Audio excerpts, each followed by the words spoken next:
And you're very welcome along. Euro 2020 reaches one of its most anticipated group stage matches this evening at Wembley Stadium, where England will take on their old enemy Scotland. Lots at stake on this one, particularly for the Scots following their opening day defeat to the Czech Republic, thanks to, in part, that Patrick Schick wonder goal. The chief football writer with The Independent, Miguel Delaney, is going to be at Wembley tonight to look ahead to this game. Miguel, I get the sense the longer the week has gone on, following that 1-0 victory over Croatia, that people were initially really, really impressed by the English side and how they managed that game, and I think their game management was pretty spot on. But as the week has worn on, I've gotten the sense that the achievement of beating Croatia has waned somewhat to the point where they almost need to go out and prove a point again tonight. Yeah, and it's funny that Gareth Southgate was asked about exactly that, about needing to put in a statement in his press conference yesterday. Because it's almost like the kind of the waves of narrative that go through these big games. First of all, I mean, because Croatia knocked them out of the last World Cup and got to the final, it was seen as a bit of a coup to beat Croatia in quite a difficult match. Then when he got into the match, it soon transpired that while Croatia was still as good in midfield, they had little else. And England had obviously evolved so much, particularly in attack. So maybe the win was much more, not convincing, but maybe more comfortable for England than they expected. But now, it's been put into a slightly different context. And the big thing after, I suppose, we've seen the French, we've seen Belgium, especially in attack, and we've seen Italy, that England's win looks that bit less worth standing up for, worth taking note of. So it feels like they need a performance to match that. I suppose, I mean, I heard someone say earlier, if Scotland were, if all these players were, they were a Slovenian team or from North Macedonia, you would expect England to beat them quite comfortably. Someone like Andy Robertson notwithstanding, or Kieran Tierney. But obviously there are different dimensions to this game. That historical nature, I know Jonathan Lew is writing about it this week, whereby it seems as if the historical side of it seems to weigh more so on the Scots, in that they'll put more into the whole old enemy type of chatter, whereas for England, like I was going through the squad ages, there's only feasibly really 3 players in that England squad that will remember 1996 and Gaz's goal and all that kind of stuff. Now, they've met 4 times competitively since then in various qualifiers, but everybody is obviously pointing the finger back towards Euro 96 because it's the last major tournament meeting of the sides, etc., etc. But for both sets of players, from the outside looking in, it seems as if the Scots will take more from beating England than England would from beating Scotland. Oh yeah, completely. I mean, it's amazing just having been around the England camp all week and spoken to people around the team. There's obviously all the obvious platitudes, and it would mean something different to Southgate given he's that bit older. But for players like from their late 20s or below, it just doesn't really mean the same thing. They just don't have the same awareness of it. And when I was around the camp this week, I was kind of thinking, it actually sort of reminded me of the FA Cup in that it's another classic football tradition, and in this case actually the oldest football tradition, given it was one of the very first games, Scotland against England. But another classic tradition that's just been eroded by the modern game and everything the modern game entails. And obviously players, they'd love to win it, they like to be involved, they realise it's a privilege and all the rest of it, but they just have bigger concerns now, and that's certainly the case for England. I mean, if England were to slip up, they would just go on to the Czech Republic game and look to win the group because they've got big concerns with terms. But even for Scotland, it does definitely mean more for them. They realise what it means to the fans. But this is about much more than the match against England. This is basically about their tournament survival now. As a strange sidebar, it is odd that the less this game has been played, the seeming less it has meant, because when you talk about like rivalries, and I guess like European football is a good example whereby, a Liverpool playing a Real Madrid used to have a real cachet about it, and now there's a chance you might see it every year or every second year. Similarly with England Scotland back in the 70s and 80s, we literally saw this every year or 2 years, to the point that you would have every right to be tired of it then, whereas now there doesn't seem to be the big hubbub around it that there would have been back then. Yeah, completely. I mean, I think as you mentioned that Jonathan Lew piece, it was a cultural event in 1996, and maybe right up until those playoffs they had for Euro 2000 a few years later. But since then, you just don't feel the same thing. I was up in Hampden actually for their last competitive meeting, a 2-2 draw with 2 late free kicks from, I think it was Griffiths. And the Scottish atmosphere made something of the game, but there was still a certain extent, particularly in the English side, that it was just another match. I know it feels harsh to say that, but because there is so much wrapped into it. But I think that's precisely the case. And I think Jonathan's piece actually got it spot on. In fact, I was frustrated. I read it after I'd written my piece about history. It's to be honest with you, and without wanting to get too much into the weeds in this, it is a subject that is being written about so much that it's kind of hard to find your own elbow room in terms of getting your piece right this week. Yeah, I mean, but that also ties into, I mean, going into this week, I was actually thinking, it'd be great to do a big Scotland-England piece, touching all the history, the resonance, what it means, actually how rich it is. Because I did something like that for the FA Cup final, and that actually came off. But it's a bit different with the FA Cup final because it still has, it's an annual thing, it's got that prestige, and you can talk about what that meaning used to be. Whereas for this, it doesn't really feel the same. Like living in London and on the English side, they don't seem to care about that meaning. And I realised I was kind of getting into it. No one actually wants to read about this. Football going back to the 1870s when Scotland was a superpower. And again, like it just kind of emphasises what a different world it was. And that, and this is something I wrote in my own piece today. I mean, this is just the reality now. Scotland's a population of nearly 5.5 million people. And it's impossible for a country like that to be any sort of football power anymore for any length of time. Basically because and this is something that's becoming a theme in the tournament, I think, basically because countries like the major Western European football countries, England, France, Germany, Spain, to a lesser extent Belgium and the Netherlands, have basically industrialized talent production. So they've got, and I think it's particularly true of France at the moment, and England, we can see with all these attackers they've got, just this conveyor belt of quality. And for countries that don't have that wealth or that population mass, they can't quite compete in the same way. They can only do it for a certain amount of time. And Croatia are perhaps the ultimate example of that, in that they can go through these waves, as we saw with the last World Cup, but it's very difficult to sustain. Listen, we could probably empathise with that a little bit, somewhat to a degree as well. But in terms of like recognition and whether or not this is just quote unquote another game, like Andy Robertson is somebody I know this week who's pointed that out and who said that they don't necessarily get the recognition they deserve from their English counterparts. But on that, it's more of a case that English players, they don't really. I mean this not in a glib sense, but they don't really care. It's not a thing to them. No, and why would they? I mean, because even the fact that obviously, because it was a less globalized football world, right up until the 90s, you would have Scottish players, and this is true for us as well in Ireland. Scottish players were absolute fixtures of England's greatest sides. Now they draw their talent pool from all over the world. There's just less of them involved. Maybe there's the argument about whether kind of the quality threshold has dropped in countries like Scotland and Ireland as well. Although Scotland have had a little bit of a resurgence.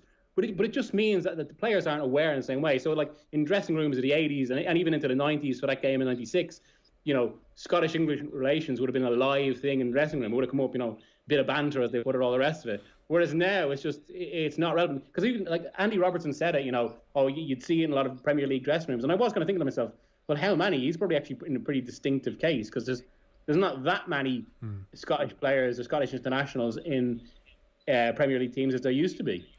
From their point of view, they can't afford to lose tonight, which kind of begs the question, is this going to be a pretty ugly game to watch? Because I know the weather in London today hasn't been great. That might play into it a little bit. Scotland definitely, after the 2-0 defeat to the Czechs, can't afford to lose. Is there a sense that they're just going to dig in and get the draw that they probably need out of this game tonight?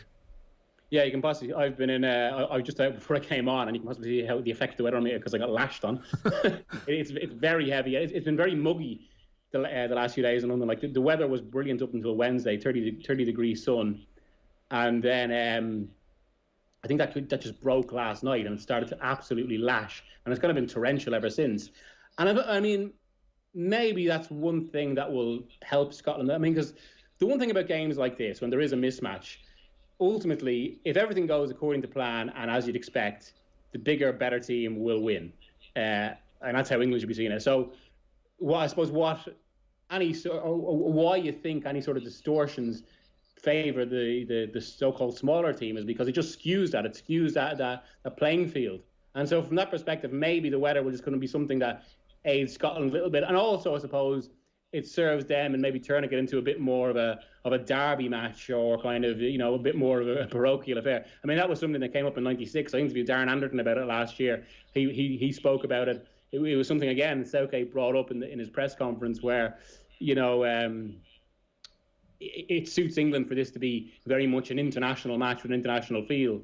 It suits Scotland for this to be a essentially something much closer to a classic derby affair. You've seen both of them up close. You've been at Wembley, you've been at Hampden so far in this tournament. Do you fancy the Scots to be able to pull that off tonight?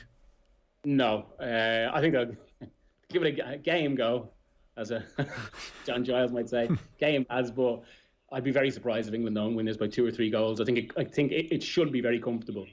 But who knows? Of course, given that English, it's not arrogant for me to say that. But who knows? I mean, given that's the general expectation, and you have like pundits like Rio Ferdinand talking about how England should win the game easily, maybe that's something that will feed into Scotland as well. Southgate's made a big thing. Like, it's funny you mentioned the word arrogance there. Like, he's made a big thing that his players aren't arrogant, that they're actually pretty humble. They're, fairly down to earth group of players. It's come across, particularly during the Tyrone Mings press conference during the week. I've seen others as well. Jack Grealish looked very at ease, very comfortable. It seems like a very camp that's at ease with itself, that there doesn't seem to be too much pressure on them. Not in the sense that they don't have the weight of expectation on them, as any England team does, but they don't seem overawed by any of this, and that they're taking literally everything in their stride. They're all pretty happy. They're a content bunch. Yeah, I think that's absolutely the case. And I've spent a fair few days up with their camp. And a lot of the players, I mean, I have to say this, it's especially true of Declan Rice and Jack Grealish. They're just a really not likeable group of lads. Really, there isn't that arrogance about them, as you say. They take things in their stride. They're quite easy to relate to. So certainly they don't breed that arrogance that people talk about, and it is quite a likeable English team. But then I suppose another reason some people have been put off is maybe the surrounding atmosphere, and at least given kind of some of the whole identity discussions, about taking the knee and all the rest of it. They're both going to take the knee tonight. Scotland, I know, have been taking that stand against racism in their recent games, and we saw it against the Czechs on Monday.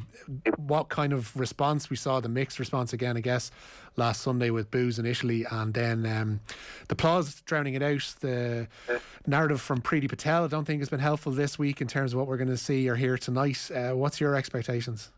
I'll probably be the same, I'd say. Although it does feel like, because it was such a big thing going in, it feels like it ceased as a discussion a little bit. I think there will be some boos again, but they'll probably be drowned out by applause. And I mean, to be fair, I think the players have taken absolutely the right attitude. They just say they're going to do it. They're going to ignore everything else around it and just get on with it. And it